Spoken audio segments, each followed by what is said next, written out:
I am Rusidi Rusdan, kita bersaudara karena hidup adalah ibadah.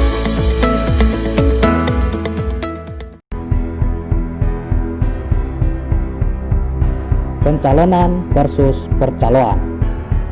Sebelum tahun 2005, kepala daerah dan wakil kepala daerah dipilih oleh Dewan Perwakilan Rakyat Daerah. Kepala daerah pertama kali dipilih secara langsung oleh rakyat diselenggarakan pada bulan Juni tahun 2005, yaitu di Kabupaten Kutai Kartanegara, Kalimantan Timur.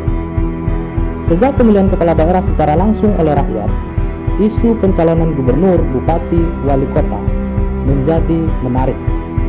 Proses pencalonan menjadi gubernur, bupati, dan wali kota tentu bukanlah asal-asalan.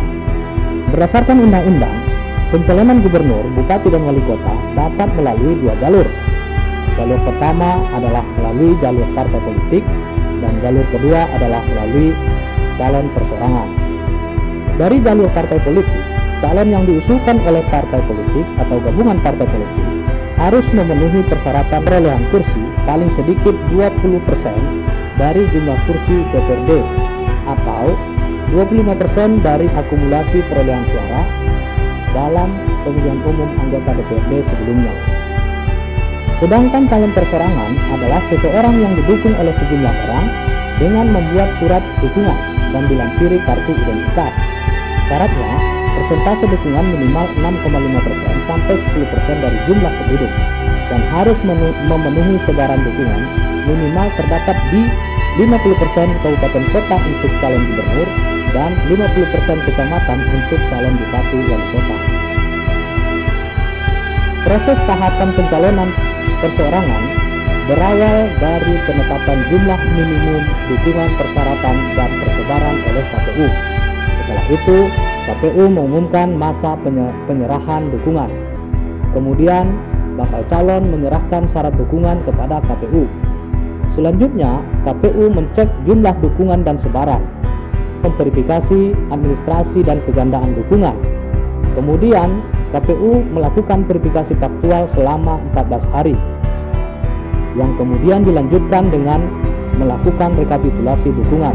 Terakhir, KPU akan menetapkan jumlah dukungan yang memenuhi syarat maupun yang tidak memenuhi syarat. Proses pencalonan perseorangan semakin menarik ketika memasuki tahapan penting, yaitu memasuki tahapan verifikasi faktual, di mana KPU dan jajarannya melakukan verifikasi dukungan yang memenuhi syarat atau yang disebut dengan MS atau tidak memenuhi syarat yang disebut dengan TMS. Untuk pilkada tahun 2020 ini dilaksanakan sejak tanggal 24 Juni sampai dengan 12 Juli tahun 2020. Potensi pelanggaran atau kecurangan yang sering kali muncul dalam proses pengumpulan dukungan oleh perseorangan sering terjadi adanya oknum-oknum yang tidak bertanggung jawab dengan mengambil jalan pintas. Modusnya adalah menjadi calo kartu identitas dengan membeli kepada oknum-oknum di kantor-kantor pemerintah, dealer-dealer mobil atau sepeda motor, dan lain-lain. Praktek ini tentu saja sama dengan praktek percaloan.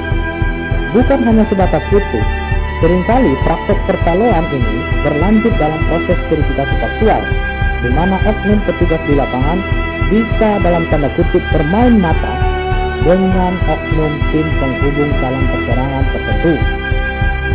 Tentu ini dilakukan dengan deal-deal menyeramkan, bukan? Padahal sebenarnya calon perseorangan ini sudah mendapat dalam tanda kutip kemudahan secara regulasi, di mana dalam peraturan KPU terdapat aturan bahwa dalam hal pendukung yang terdapat dalam daftar dukungan menyatakan tidak mendukung, akan tetapi yang bersangkutan tidak bersedia mengisi surat pernyataan tidak mendukung, maka dukungannya tetap dinyatakan sah. Lalu, apakah ini akan menjadi praktek percaloan? Disinilah peran Bawaslu. Sebagai pengawas pemilihan umum, Bawaslu dan jajarannya pada proses pencalonan bertugas mengawasi pendaftaran pasangan calon, penelitian kelengkapan persyaratan pasangan calon, dan penetapan pasangan calon, serta menyelesaikan sengketa proses pada pemilihan. Dalam pengawasan verifikasi faktual calon perseorangan, Bawaslu dan jajarannya mengawasi secara langsung memberikan penilaian terhadap hasil verifikasi faktual, memastikan PPS melakukan verifikasi faktual sesuai dengan ketentuan peraturan perundang-undangan, dan terakhir, memastikan PPS menggunakan teknologi informasi terhadap pendukung yang tidak ditemui secara langsung di lapangan. Dalam proses verifikasi faktual ini, masyarakat dapat melaporkan bila terjadi pelanggaran dan juga dapat melaporkan apabila merasa tidak memberikan dukungan tetapi terdapat namanya di dalam daftar dukungan. Dan yang lebih penting lagi adalah saat ini tahapan verifikasi faktual dilaksanakan dalam situasi pandemi COVID-19. Maka harus dipastikan pelaksanaan verifikasi faktual dilakukan dengan mematuhi protokol COVID-19. Demikian, wassalamualaikum warahmatullahi wabarakatuh.